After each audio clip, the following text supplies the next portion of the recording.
Pet Shop Filtea osnovan je 1994. godine kao nastavak duge obiteljske tradicije. Do tada je tu bila smještena kožna galanterija koja je još 60. godina prošloga stoljeća počela izrađivati prve ogrlice i vodilice za pse u Zagrebu.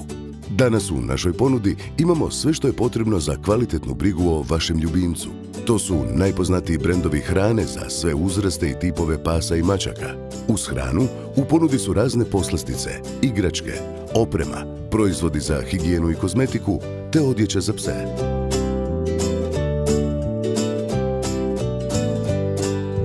Pravilna prehrana posebno je bitna za dugovječnost ljubimaca. Stoga je u sklopu Pet Shopa otvorena veterinarska ljekarna. Za rješavanje raznih zdravstvenih problema savjetovat ćemo vam proizvode iz programa veterinarskih dijeta.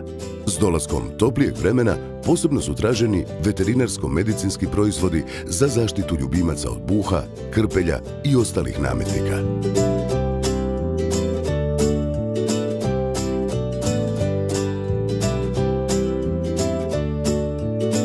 Sve ove godine poslujemo na istoj lokaciji, u Ilici 94, 50 metara nakon Britanskog trga, preko puta Kačićeve ulice, tek 2 tramvajske stanice od trga Bana Jelačića.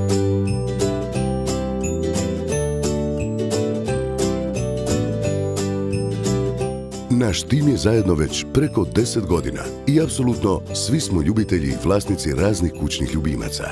Redovito pohađamo seminare o prehrani pasa i mačaka. Cilj nam je kroz vlastitu edukaciju ponuditi vam najbolje savjete za ispravan odgoj, prehranu i njegu. Posjetite nas i provjerite sve navedeno radnim danom od 8 do 20, te subotom od 8 do 15 sati. Veselimo se vašem dolasku. Pet Shop Filtea.